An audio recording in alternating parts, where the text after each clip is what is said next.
You're looking for a good, durable speaker that can last in the harsh environment of the outdoors? In this Product Review Friday, we're going to talk about what I believe to be one of the best ones on the market and why I'm never concerned when I take it out on the trail.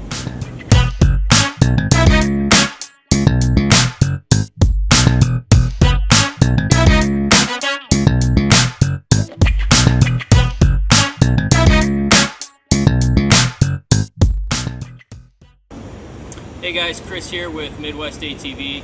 So for this Product Review Friday, we're going to go over the Altec Lansing waterproof Bluetooth speaker. The reason I decided to do this today is I'm actually traveling right now, and I had it with me, and I thought that's a perfect idea because I take this thing with me wherever I go, and it has lasted me. I've had this specific speaker now, between me and my wife, we've used this consistently for almost 2 years, and it's done really well. So as you can see, just to kind of give you a quick overview of it, it's done by Altec Lansing. This one is called the H2O.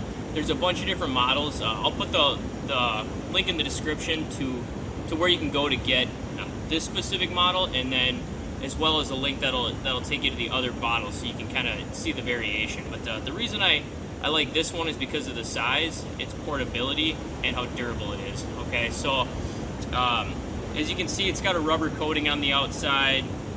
It's got a mount on the bottom. The mount on the bottom is great because this is what we actually use to screw it right into our ATVs or side-by-sides, which you can see when we cut to that. So as you can see there, it fits really good. The mount we currently have is a homemade mount. I recently found a different one that I've got on the way. I don't have it here right now, and I don't want to do a review on it yet anyway because I haven't actually used it, right? So I don't want to just put that out there. But once I use it, get some time with it, make sure it's durable, I'll put something out on that and let you know if it worked well or not. So other than that, that mount, which I think is key, if you're going to take a outdoor speaker with you on the trails and you're going out riding and you don't have that mount, it's a pain, right? You're trying to like bungee cord it down, or wrap it in something, or use tie-down straps. This is so awesome because we'll swivel it right into the mount, and then when we're done, we take it right back out, so we don't have to worry about it, coming off as we're trailering down the highway. It's also other than that, so it's coated in a red rubber coating, which kind of helps with impact resistance and all that. It's got 3 buttons on the top. You've got a power, a volume up, and a volume down. So the volume up and the volume down can also be used to skip tracks, which is great because if you're like me, you have your phone in your pocket a lot of the time, and then you're driving, so you can just reach over and press and hold the volume up button for a second, and it will just skip to the next track. So that's definitely a great feature. On the back, you'll notice it's got 2 plugins. So it's got the charging port, and let me just hit on that real quick. The battery life on this thing is awesome. So it will go days without charging. As far as how much consistent play, I honestly don't know. I've never tried to play music until it's actually died. I think they stated it'll go 16 hours, but I really haven't tested that myself, so don't take my word on it. But with that said, the battery life is awesome. If I don't actually have music playing through this consistently, I can turn it on, leave it connected to my phone, and it will play music on demand whenever I want for well over 24 hours without needing to be charged. So I can play some music for a while, and then maybe you stop for dinner, you go in, so you just hit stop on your music. You don't have to shut the speaker off. It'll just go on to its own into standby mode, and then when you come back out, hit play, it'll continue playing music. The other day I left it on overnight. I totally forgot about it. I left it on, I came back, I hit something on my phone and realized it was still coming through this speaker. So that just goes to show you the battery will last a long time. There is no reason you will have to charge this. If you're out on the trails all day long, this will play music for you and you will not have to worry about charging it. Moving on, the other button on the back is an auxiliary in. So, but for whatever reason you don't want to use Bluetooth, this does have an auxiliary in port, so you can plug right into it without any issues. So it's definitely a good standby feature, or that's definitely a good additional feature to have.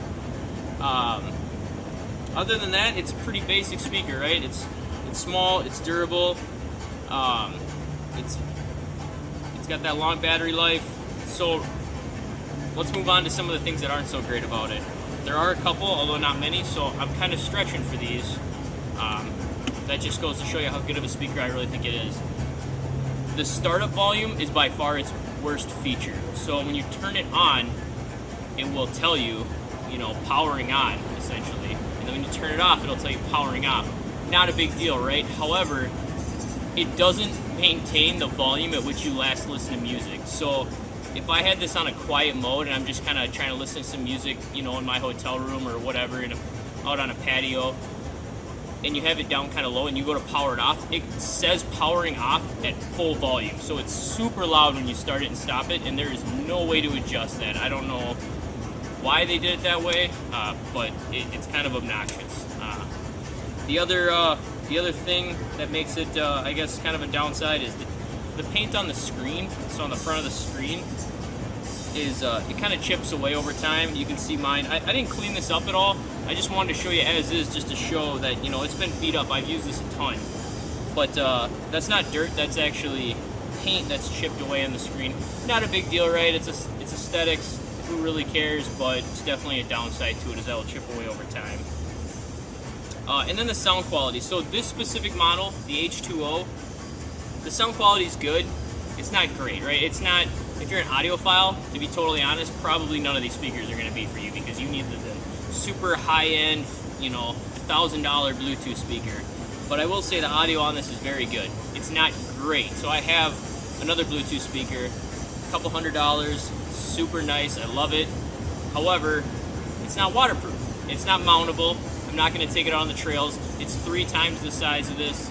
So, you kind of got to find that great balance. For a waterproof speaker that you can not worry about getting destroyed on the trails, this is a phenomenal product to go with. All right, so to kind of wrap it up, the pros of this: it's waterproof, it's easily mountable, it's very durable, and it's got a very long battery life. The cons: the startup volume is super loud. There's no way to adjust it. It's got the cheap paint on the screen that starts to wear off over time. And then the sound quality is good, but not great, right? If you've used this speaker before, let me know. Leave a comment below. Let me know what you think about it. Otherwise, as I said before, I'll put a couple links in the show notes. So if you want this specific model, you can find it in there. You can get them right from those links. And then I'm also going to put one for all the Altec Lansing models. Just so if you want maybe a bigger one or a smaller one, they have a lot of different models to pick from. You can check those out as well. All right, that's all I got for Product Review Friday. Thanks for watching, and let me know if you have any questions.